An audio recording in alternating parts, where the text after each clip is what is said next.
you're probably looking at yourself through the mirror and asking yourself whether there is somebody who can admire you. Maybe you're asking yourself questions like, would anybody under the sun be interested in giving you a hand in marriage? Ladies and gentlemen, when I coined the iron law of attraction, that whatever you're looking for is also looking for you, I was never wrong, not an inch wrong. What I have learned through this show, there is always somebody for somebody. So please stay tuned, because I'm about to inspire you so that you walk through the year 2025 in style, knowing that there is always somebody for somebody.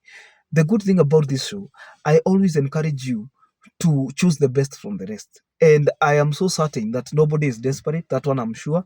Even the viewers know that nobody is desperate, except that when it comes to the decision of a life partner, you have to give it your very best. This is not a business partner you can drop tomorrow and pick another one. This is a life partner, a person you will be sharing very intimate details including your body. So you shouldn't be casual about this.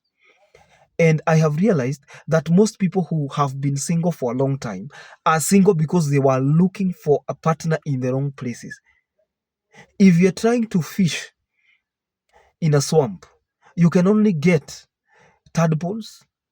If you can get a fish, a small one, but if you want very good fish, varieties for instance, you have to go to a well-polished pond, you have to seek a river, a lake, or even an ocean. Are we together? So maybe you are looking for a partner in the wrong places. This is the right place. Are you settled? But before then, if you're watching us for the first time, this is Jenga Njeru. This is the podcast where we give men and women and men who are going to give them hands in marriage. So if you're there, you are single and searching, you are not lost. Hit the subscribe button, like the video, and enable the notifications bell, because any other time I release a new video, YouTube automatically notifies you. One thing I have realized is that there is always somebody for somebody. Get this inspiration. Everybody we have ever posted gets contacted. There's a lady I posted here sometimes back, 63. She was telling me the number of emails she received were overwhelming, because there are also people who are looking for people like you, lakini watawapata wapi? Usipojitokeza. For instance, I usually tell people that I'm a writer. If I don't tell people, people will not know, because maybe they are looking at me every day saying, hello, ladies and gentlemen, welcome back to the show. I am a writer. This is a book I have written. It's called Go Get It. This book is going for 1,000 Kenya shillings. You can buy it for $10, $10 US. Go get it. The message of this book is so clear. Don't wait for things to happen. Make them happen. What have I done? I have just marketed the book. How do you get the book? 0712 997 660. Order a book today.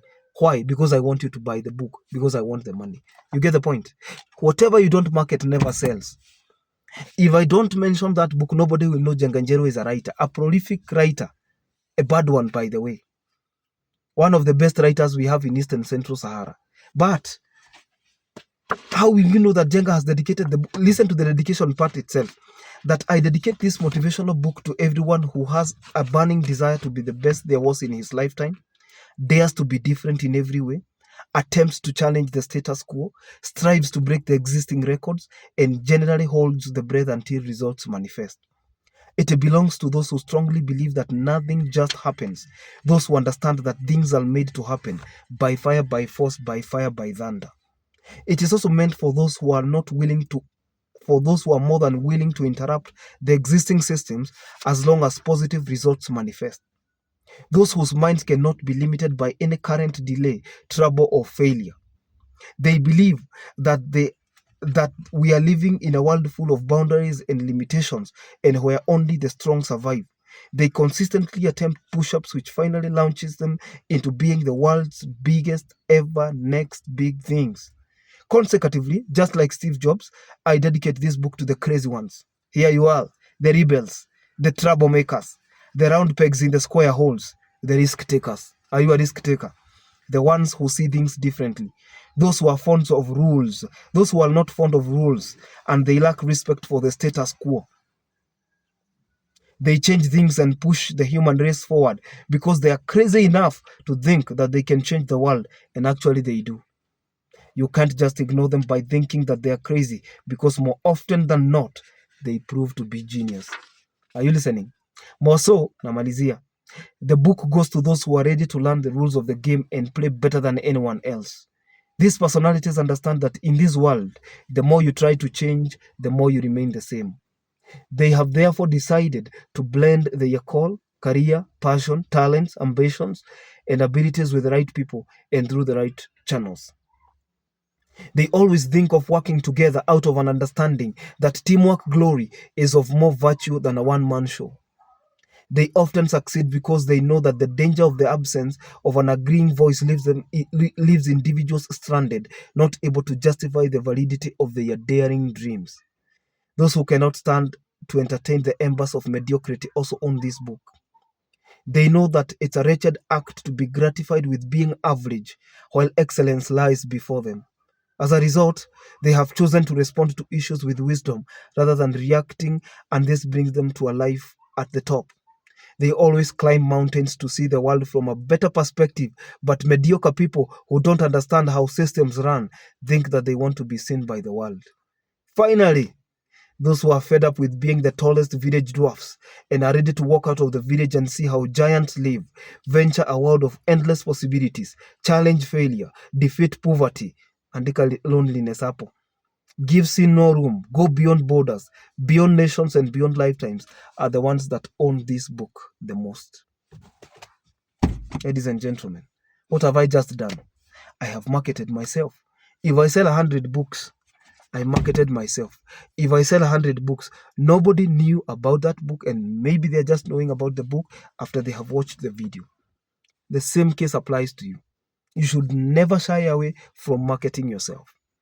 What you don't market never sells. If you're beautiful and you're in the closet, nobody knows that you're beautiful.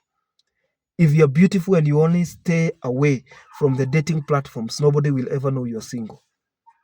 Who will? Some of you are so beautiful, especially women. You look at them and you're like, uko sure huyu hana mtu? Because everybody is assuming you're having somebody. But do you say? You look at a man, he's so handsome, hata ukimpost, ai, huyu na uko sure hana mtu, alitoa wapi? What you don't market never sells. This is an inspiration to you. Get posted. Understand the dynamics. The people who mock you. This year, you should actually get a different number. This year, people who give you stress. Ukiangalia mtu hivi una block. Unaangalia mtu hivi unaona huyu, tunasaidiana aje huyu, una block. Unaangalia mwingine, unaona watu wengine. The only reason why you have never been posted to get a match is because you are looking at somebody who knows you and you are asking yourself, huyu atanibeba aje? Atakubeba aje? Atakuoa? Atakubeba aje? Mtaoana? That's the biggest question tonight. So ladies and gentlemen, this is an inspiration to you. It is always important. Na ukiona mtu mzuri nimepost, chukua simu, piga. Yes, they are being called by thousands, if not hundreds, if not thousands. But you should give it a trial. Write that email. Who knows? In the appointed time, God makes all things beautiful. Fasten your belts. Buckle your belts. This year, madharau. This year, ladies and gentlemen, have you buckled your belts? This is just a symbolic act. We are headed on a very speedy, bumpy road. We are going to work harder than before, better than before, and we will match more people than before. Mungu mbele. I'll see you in the next video.